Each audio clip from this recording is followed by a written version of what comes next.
আসসালামু আলাইকুম। আজকে আমি কাচ্চি বিরিয়ানি বানিয়ে দেখাবো। এর জন্য আমি নিয়ে নিয়েছি জয়ফল, জয়ত্রী, স্টার আনাইস, ব্ল্যাক পেপার, এলাচ, লং, নর্মাল যে জিরা থাকে সেটা, শাহি জিরা নিয়ে নিয়েছি, 2টা শুকনো মরিচ, তেজপাতা, বড় এলাচ দিয়ে দিব, দারচিনি। এবার এই সমস্ত উপকরণ আমি একটু ভেজে নিব।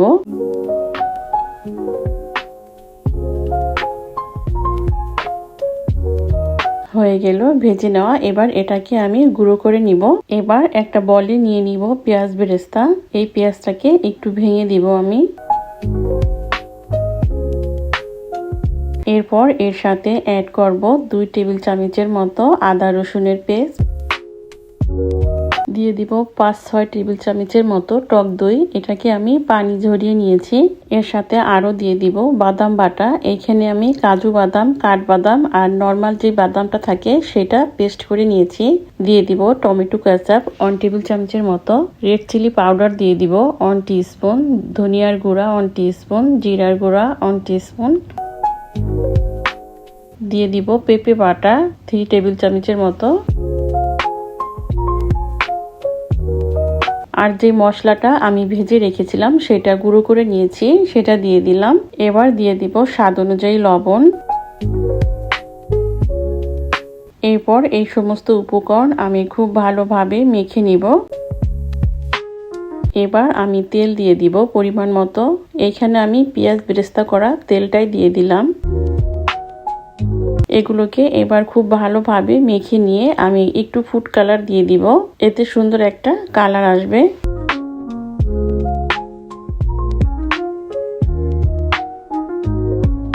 এইখানে আমি মাটন নিয়েছি আর এইগুলোকে এইরকম বড় বড় টুকরো করে কেটে নিয়েছি। আমরা সবাই জানি কাচ্চি বিরিয়ানির গোশগুলো একটু বড় বড়ই হয়। আমার এখানে 2.5 কিলোর মতো গোশ আছে। এইগুলোকে এবার আমি খুব ভালোভাবে মেখে নিব।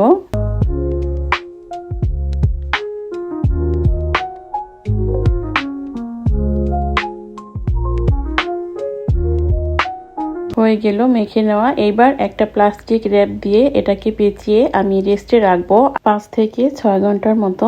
অবশ্যই খেয়াল রাখবেন আপনার ওইখানকার ওয়েদারটা যদি গরম হয় তাহলে এটাকে নর্মাল ফ্রিজে রাখতে পারেন। এবার একটা বলে নিয়ে নিলাম কিছু আলু, দিয়ে দিব লবণ আর সামান্য একটু ফুড কালার।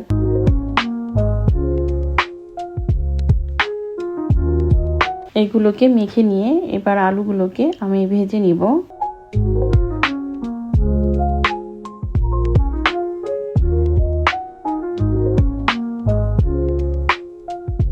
এইভাবে উল্টে পাল্টে আমি সামান্য একটু ভেজে নিব। হয়ে গেল আলু ভাজা। এটাকে এক সাইডে রেখে দিয়ে আর একটা বলে আমি নিয়ে নিলাম পানি।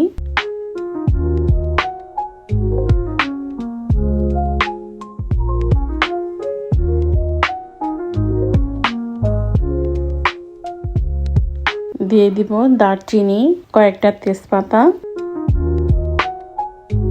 স্টার আনাইস দিয়ে দিব 2টা, আর শাহি জিরা দিয়ে দিব 1 টিস্পুনের মতো। এর সাথে আরো দিয়ে দিব লবণ। এইবার পানিটা ফুটে আসা পর্যন্ত আমি অপেক্ষা করে চাল দিয়ে দিব। আমার গোশটা যেহেতু 2.5 কিলো, এখানে আমি 3 পার মতো চাল নিয়েছি।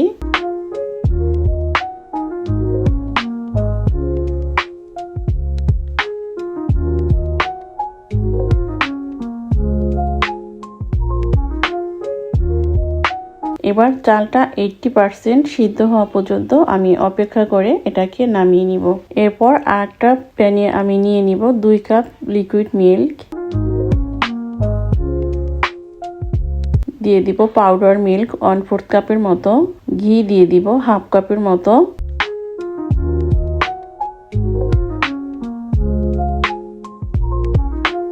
এবার আমি এটাকে বলক তুলে নিব।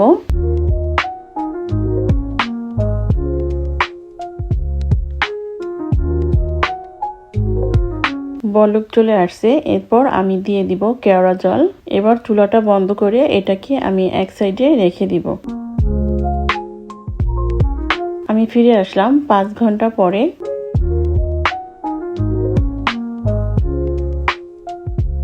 এবার যে পাত্রে আমি কাচ্চি বিরিয়ানিটা বানাবো এই গোশগুলো আমি সেই পাত্রে সাজিয়ে দিব। এখনই কিন্তু খুব দারুণ একটা ঘ্রাণ আসছে। এগুলোকে আমি সাজিয়ে নিলাম। এরপর আর একটা বলে আমি নিয়ে নিব পেঁয়াজ।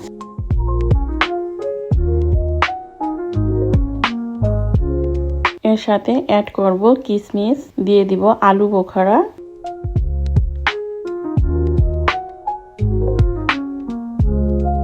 দিয়ে দিব পাউডার মিল্ক 3 টেবিল চামচের মতো। এবার এই সমস্ত উপকরণ আমি খুব ভালোভাবে মিশিয়ে নিব। এরপরে যে গোশটা আমি রেডি করে রেখেছিলাম সেটার উপরে আলু সাজিয়ে দিব।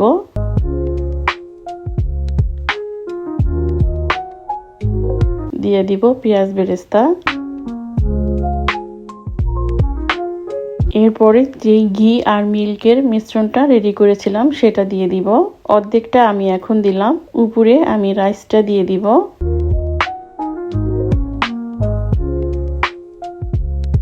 এই মিল্কেই আমার এই গোশটা সিদ্ধ হয়ে যাবে পুরোপুরি।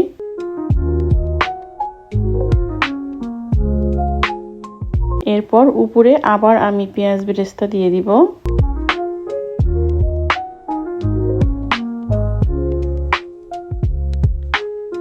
আর বাকি মিলটা উপরে আমি দিয়ে দিব। এবার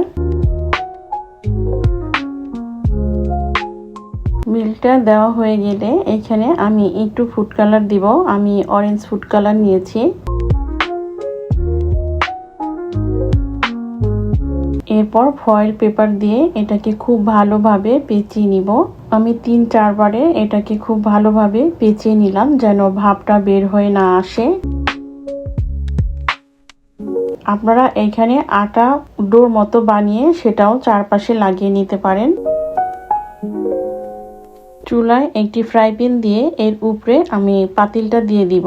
এরপর প্রথম 10 মিনিট আমি চুলার হিটটা হাই করে দিয়ে রান্না করব। এরপর আরও 40 মিনিট আমি চুলার হিটটা মিডিয়াম টু লো করে দিব।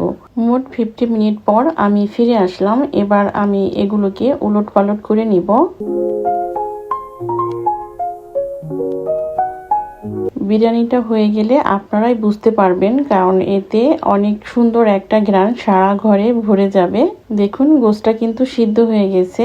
হাত দিয়ে ধরা যাচ্ছিল না। আমি একটু ঠান্ডা করে নিয়ে ছিঁড়ে দেখালাম। হয়ে গেল আমার কাচ্চি বিরিয়ানি। আজকে এ পর্যন্তই। ফিরে আসবো আবার নতুন কোনো রেসিপি নিয়ে ইনশাল্লাহ।